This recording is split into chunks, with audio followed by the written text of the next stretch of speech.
اور تیرے مرنے پر تیری لاش سامنے جو گندا نالا ہے اس میں پھینک دوں گا۔ میں نے غصے سے آنکھیں نکالتے ہوئے کہا، نہیں، ایسا غضب نہیں کرنا، میرے چھوٹے چھوٹے بچے یتیم ہو جائیں گے۔ وہ التجا کرنے لگا، تیری ہمت کیسے ہوئی مجھے جھوٹا ثابت کرنے کی؟ آج تک میرے کسی افسر نے مجھے جھوٹا نہیں کہا، تو کیا میرے افسر سے بھی بڑھ کر ہے تو؟ مجھ سے غلطی ہو گئی ہے، مجھے جانے دیں، میری بیوی اسپتال میں میرا انتظار کر رہی ہوگی۔ جاؤ اپنی بیوی کے پاس چلے جاؤ، اور یہ بات ذہن میں رکھنا، آئندہ کبھی کسی پولیس والے کو جھوٹا ثابت کرنے کی کوشش نہ کرنا۔ میں تمہیں چھوڑ رہا ہوں، لیکن دوسرا پولیس والا تمہیں زندہ نہیں چھوڑے گا۔ میں نے ایسے کہا جیسے اس پر احسان کر رہا ہوں۔ جی، وہ میرے پیسے، اتنی بدتمیزی کرنے پر پیسے لینے کی توقع رکھتا ہے؟ زندہ رہنے کے لیے چپ چاپ چلا جا اور پیسوں کو بھول جا۔ نہیں، ایسا ظلم نہ کریں، یہ میری بڑی مشکل سے پیسے لے کر آیا ہوں، کہیں اور سے اتنی جلدی پیسے ملنے کی امید بھی نہیں ہے۔ وہ میرے پاؤں میں گر گیا اور گڑگڑانے لگا۔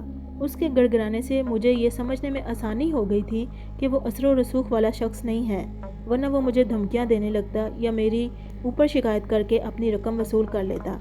اس پر مجھے بہت ترس آ رہا تھا، لیکن میں مجبور تھا، مجھے بھی رقم کی اشد ضرورت تھی۔ میں کسی بھی طرح سے یہ آئی رقم اسے لوٹانا نہیں چاہتا تھا۔ میں نے اسے اپنے پاؤں پر پڑتا دیکھ کر اسے زور سے ٹھوکر ماری۔ وہ پیچھے کی طرف الٹ گیا۔ ریوالور کا رخ میں نے پھر اس کی طرف کر دیا۔ میں ابھی فائر کھولنے ہی والا تھا کہ وہ سمجھ گیا کہ میں کیا کرنے کا ارادہ رکھتا ہوں، اس لیے وہ چلا گیا۔ خدا کے لیے گولی نہیں چلانا۔ نہیں، گولی چلانی پڑے گی تو اس طرح باز نہیں آئے گا، میں نے غصے سے کہا۔ میں چلا جاتا، اگر میری بیوی کی زندگی ہوئی تو وہ ضرور بچ جائے گی، اور اگر اس کی زندگی نہیں ہوئی تو مر جائے گی۔ اس نے اپنی آنکھوں سے بہتے آنسو صاف کرتے ہوئے کہا۔ اب آئے نا اپنی اوقات میں، موت کے سامنے اچھے اچھے لوگ سنبھل جاتے ہیں، تو بھی انہی لوگوں میں سے ہے، میں نے مسکراتے ہوئے کہا۔ مجھے اس وقت دل ہی دل میں بڑی خوشی ہو رہی تھی، کیونکہ اسے مارنے کی ایکٹنگ کام میں آ گئی تھی۔ میں نے سنا تھا رات میں پولیس والے عوام کو لوٹ لیتے ہیں، مزاحمت کرنے پر گولی مار کر ہلاک کرنے سے دریغ نہیں کرتے۔ آج میں نے اس کا ثبوت اپنی آنکھوں سے دیکھ لیا۔ یہ کہتے ہوئے اپنی گاڑی سٹارٹ کر کے چلا گیا۔ 25,000 کی رقم جیب میں آ جانے پر میں بہت خوش تھا اور سوچ رہا تھا کہ جلدی سے ڈیوٹی کا وقت ختم ہو اور میں گھر جاؤں۔ 2 گھنٹے میں نے بڑی بے چینی میں گزارے۔ اپنے ساتھی کے آنے پر میں نے اپنی ڈھیلی پینٹ کو درست کرتے ہوئے گھر کو روانہ ہو گیا۔ جب میں اسپتال کے پاس سے گزرا، وہاں میں نے ایک ایمبولینس کے پاس خواتین کو روتے ہوئے دیکھا۔ وہ بری طرح رو رہی تھیں۔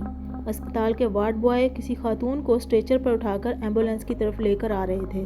ان کے ساتھ وہ شخص بھی تھا جس سے میں نے 25,000 کی رقم لوٹی تھی۔ اسے دیکھ کر میرا وہاں رکنا مشکل ہو گیا اور میں تیز تیز قدم بڑھاتا ہوا آگے بڑھ گیا۔ مجھے خطرہ تھا کہ ان عورتوں کو پتہ چلنے پر ان کا سارا غصہ مجھ پر آ سکتا تھا۔ شام گئے جب میں ڈیوٹی پر واپسی ہوئی، میں سخت خوفزدہ تھا۔ رات جس بے رحمی کا میں نے مظاہرہ کیا تھا، یہ سچ ہے کہ پولیس کانسٹیبل بن جانے پر ہم لوگوں میں تکبر بہت زیادہ بڑھ جاتا ہے۔ انسان کو انسان نہیں سمجھتے، ان سے رویہ ایسا ہو جاتا ہے جیسے وہ کوئی حقیر سی شے ہوں۔ اپنے افسر ان کے سامنے ہم ایسے بن جاتے ہیں جیسے معمولی سے چوہے ہوں۔ میں اپنے افسر کا سامنا کرتے ہوئے ڈر رہا تھا کہ کہیں اس شخص نے رات کے واقعے کی شکایت نہ کر دی ہو۔ میرے اس اقدام سے ایک حاملہ عورت کی ہلاکت ہو گئی تھی۔ وہ بر وقت اسپتال میں پیسے جمع کرا دیتا تو شاید اس کی بیوی ہلاک نہ ہوتی۔ ڈر اور خوف کی حالت میں جب اپنے افسر کے سامنے گیا، وہ مجھے حیرت سے دیکھنے لگا۔ کیا بات ہے معراج، آج بڑے گھبرائے ہوئے ہو، طبیعت ٹھیک ہے نا؟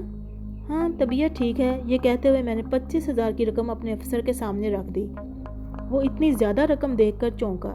میں نے رات کا واقعہ بیان کر کے جب اپنے ڈر اور خوف کا ذکر کیا، میرے افسر نے زوردار قہقہا لگایا۔ پولیس والے ہو کر ڈرتے ہو؟ تم کیسے پولیس ہو؟ شیر بنو شیر، میں نے کبھی پہلے ایسا نہیں کیا ہے نا، اس لیے ڈر رہا ہوں، میں نے کہا۔